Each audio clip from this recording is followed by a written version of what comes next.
Hi hello नमस्कार, स्वागत आहे तुमचं माझ्या मराठी कथा या यूट्यूब चॅनलमध्ये। तर कथेचं नाव आहे तो अजून जिवंत आहे। तर चला कथेला सुरुवात करूया।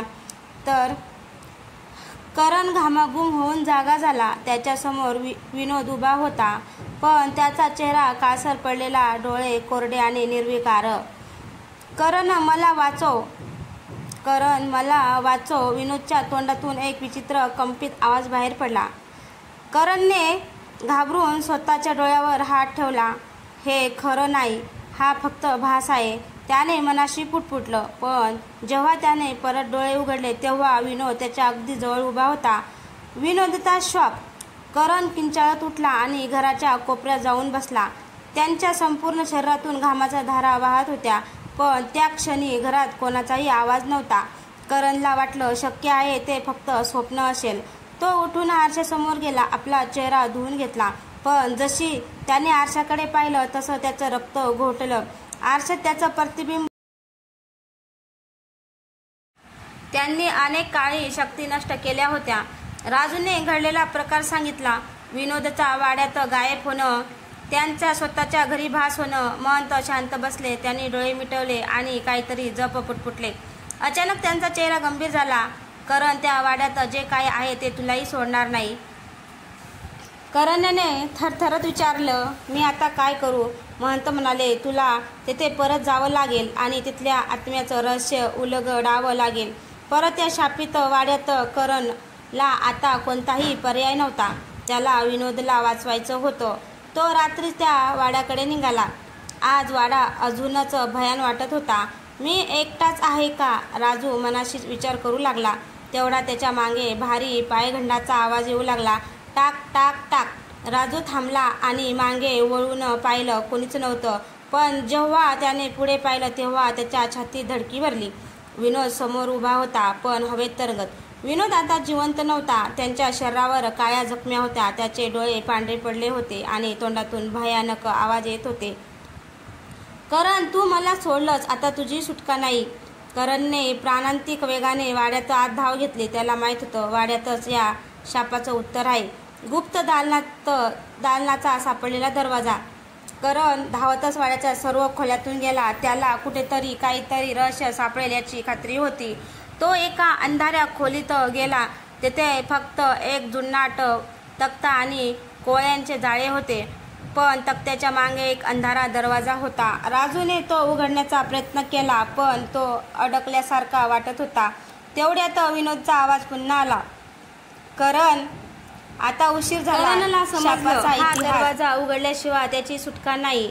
त्याने जबरदस्त धक्का दिला आणि दार उघडलं। आता एक अंधारलेलं गुप्त दालन होतं। त्यांच्या भिंतीवर असंख्य नखे ओरबडल्यासारख्या खुणा होत्या आणि त्याच्या मध्यभागी एका रक्ताने लिहिलेला संदेश होता, हा वाडा आमच्या रक्ताने शापित झाला आहे।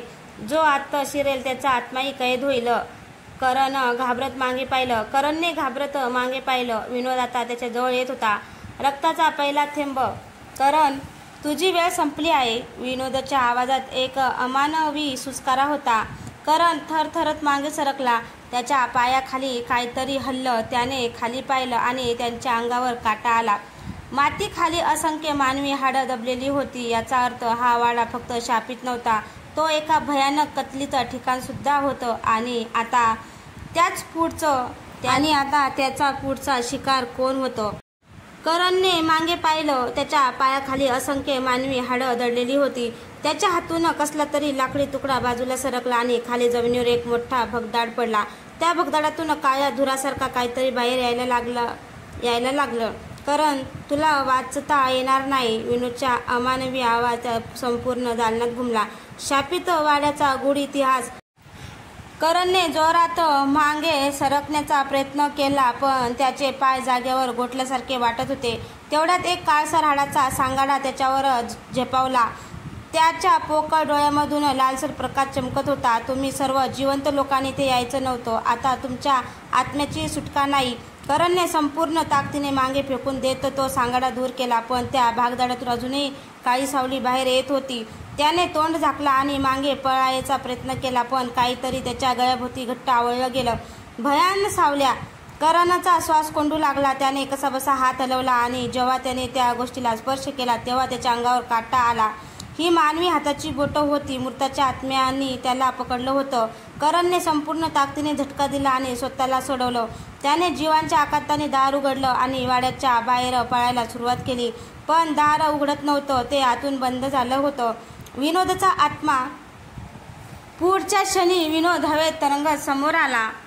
त्याचा संपूर्ण चेहरा फाटल्यासारखा दिसत होता. त्याच्या डोळ्यामधून काळसर अश्रू वाहत होते. करण, तुला आठवतं का, आपण दोघं लहानपणी वाड्याच्या भिंतीवर नाव कोरली होती. करणच्या डोक्यात आठवणीचा भडीमार सुरू झाला. हो, ते दोघं लहानपणी या वाड्यात आले होते आणि त्याच्या दोघांची नावं एका जुन्या खांबावर कोरली होती. पण आता त्या नावाच्या खाली रक्तासारखी लालसर खून दिसत होती. अग्नीचा शाप. करणने भिंतीकडे पाहिले. तिथे मोठ्या अक्षरात काहीतरी कोरलेलं होतं. जो या भिंतीवर नाव कोरेल त्याचा आत्मा याचा वाड्यात कैद होईल. करणला धडधडायला लागलं. म्हणजे विनोदचा मृत्यू अचानक नव्हता, तो आधीच ठरलेला होता आणि आता त्याचा नंबर होता. विनाशाच्या दिशेने. नाही, मी मरणार नाही. करण किंचाळला. त्याने संपूर्ण ताकदीने बंद दारावर लाथ मारली. दार अजिबात हलत नव्हतं. पण तेवढ्यात त्याला कोपऱ्यात एक भंगाराचं लोखंडी खुंटी दिसली. त्याने तो उचलला आणि दाराच्या कुलपावर जोरात आपडला. पहिला प्रहार, दुसरा प्रहार, तिसऱ्या प्रहारानंतर कुलूप फुटलं आणि दार मोठ्या आवाजात उघडलं. शेवटची पळापळ. करण पूर्ण वेगाने बाहेर पळाला. त्याच्या मागे काळ्या सावल्या झपावत होत्या. त्याच्या अंगावर कोणीतरी थंड हात टाकायचा प्रयत्न करत होता, पण तो त्याच वेगाने धावत राहिला. गावाजवळ पोचल्यावर त्याने मागे वळून पाहिलं. वाडा अजूनही उभा होता, पण तो आता अंधारात विरून गेला होता. शाप संपला का? करणला वाटलं, मी वाचलो. त्याने गावात पोचल्यावर थेट महंताच्या घराकडे धाव घेतली. महंत त्याच्या अवस्थेकडे पाहून गंभीर झाले. करण, तू वाड्यातून बाहेर आलास, पण शाप अजूनही संपलेला नाही. करण हादरला. म्हणजे? महंतांनी जड आवाजात उत्तर दिलं, तो आता तुझ्यासोबत आला आहे. करणने घाबरत मागे पाहिलं. त्याच्या सावलीत एक अजून सावली उभी होती.